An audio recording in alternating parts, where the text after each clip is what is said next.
O presidente da Câmara dos Deputados, Hugo Motta, deixou o estilo paz e amor dos primeiros dias de mandato e subiu o tom nos discursos e ações relativos ao STF e ao governo Lula, depois de correr o risco de perder apoio dos colegas.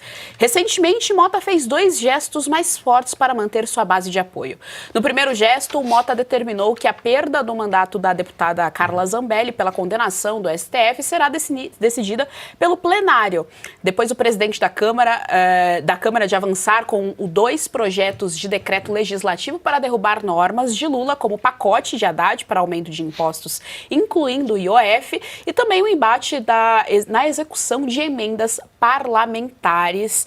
Professor Suano, o comportamento do Hugo Motta, nós debatíamos aqui até no ano passado, né, ali no finalzinho do ano passado, ainda fazia parte aqui da bancada, em relação às promessas que ele fez, né? Ele fez promessa para os 2 lados, gregos e troianos, tentou unir ali gregos e troianos. No final das contas, a gente não teve ali as pautas atendidas. Pelo menos não no que diz respeito à direita, que era a urgência do PL da anistia. Outro debate também aqui pertinente à mesa, né, sobre o que ia ficar. Acabou que não ficou nada, professor. O impeachment do Alexandre de Moraes não passou, que era uma das coisas que a gente temia. O impeachment do Lula também deu aquela morrida e a urgência do PL da anistia também não foi para frente. E aí a gente viu o Hugo Motta em alguns jantares inclusive com o pessoal do STF, jantares com Lula e algumas pautas indo morrendo ali no meio do caminho. O debate que se tinha agora no Congresso em relação ao IOF, eles vão votar hoje, ou estão em votação agora em relação ao IOF. Haddad está de férias, assim como o Pavinato, o Haddad está de férias. A diferença é que o Pavivi merece, né? Já o Haddad, ele está de férias justamente no debate do IOF, largou o Congresso de mão. Então a gente tem Davi Alcolumbre lá no Senado, Hugo Motta no Senado, tudo largado de mão. Um governo petista que mais desgoverna, e esse é o cenário, e continuamos tendo presos políticos nesse exato momento. Geise, como você falou, nós sempre fomos um tanto quanto reticentes ao Hugo Motta, por várias razões. A primeira delas é algo que eu lembro que a Daniela sempre falava, do manual para ser presidente da Câmara ou para ser presidente do Senado. Teria que ser sempre uma pessoa que não tivesse uma voz de transformação, é uma voz que acomodaria com todos que lá estão. Por qual razão? Porque a sua função era não mudar o que existia e apenas servir como interlocutor. Em síntese, o Hugo Motta caía como uma luva porque, além de tudo, ele era um cara que não tinha expressão nacional. Quem sabia quem era o Hugo Motta no Brasil? Ninguém. Ninguém tinha ouvido falar de Hugo Motta. Ninguém sabia quem era Hugo Motta. Então ele cai como uma luva para ocupar um cargo que, na realidade, é um cargo daquele que é o sabonete.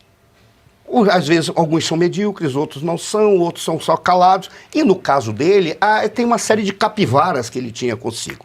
Tá? Aí cai o Hugo Motta. O Hugo Motta vem do nada para se tornar a 3ª personalidade mais importante da República, assim, vou até usar um termo, do Estado brasileiro, porque a República me angustia esse termo, mas veja, eu sou monarquista, como todo mundo sabe, mas veja, é o 3º cargo... Aliás, nós vivemos um golpe, né? Se a gente for parar para pensar, sim, o golpe da República a gente vive até hoje. Sim, foi um golpe. Ali foi um golpe, configurado como um golpe. Qualquer dia a gente até conversa sobre isso, até vamos demonstrar até os erros que aconteceram dentro das Forças Armadas, que estão sendo repetidos agora. Permitiram que a esquerda entrasse nas escolas militares naquela época e fez a mentalidade da juventude militar contra o rei. E ali, então, mas isso a gente deixa de lado, tá? Aí veio esse cara, que ocupa o 3º cargo da República, e ele simplesmente vai, e para garantir a sua ascensão, porque é muito poder, o presidente da Câmara dos Deputados tem muito poder.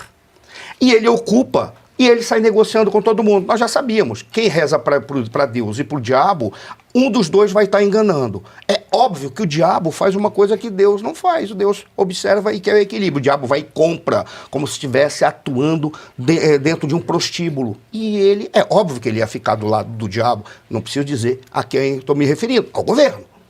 E ali, o Hugo Motta prometeu um monte de coisas que ele não tinha capacidade de ir adiante. Nós imaginávamos que ele teria uma contraposição dentro da Câmara dos Deputados, porque a oposição poderia ter número suficiente para obstruir qualquer coisa e garantir que, se ele não fizesse, ele perderia a base, que parece que é o medo que ele está tendo agora. Porque o que pode ocorrer é ele ficar sem o apoio do governo, sem o apoio do STF, como as capivaras que caíram agora. Capivara é problemas, né? São probleminhas que caíram agora no STF e sem o apoio da base.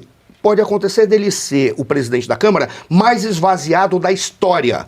Por isso, ele está assumindo um determinado lado. O problema é saber se ele está fazendo isso para reforçar o legislativo ou porque ele está fazendo isso para ganhar tempo, aplacando um pouco a angústia da oposição enquanto ele negocia com o STF.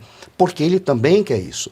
Agora, se ele quiser realmente fazer uma mudança, ele pauta a CPI do INSS, se ele quiser, ele pauta o projeto de lei de anistia, se ele quiser, ele pauta o projeto de lei do Sargento Gonçalves, ele vai pautando uma série de coisas que ele pode regular as relações entre os poderes, mas ele não quer. Aí ele pega simplesmente e diz assim, e aí eu já encerro, ora, agora eu vou jogar duro contra o STF e contra o governo.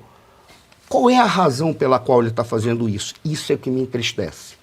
Por quê? Porque está tendo um problema no atraso da liberação das emendas parlamentares. De todas as razões, essa é a mais mesquinha, é a mais comezinha.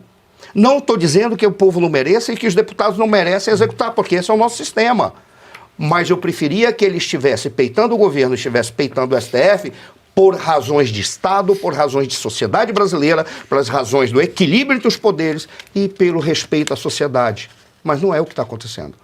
E aí fica a pergunta, o Lula vai conseguir mais dinheiro para ir à Casa de Tolerância e comprar aqueles que estão disponíveis para se vender? Se tiver, o Hugo Motta vira de lado. Essa é a sensação que eu tenho.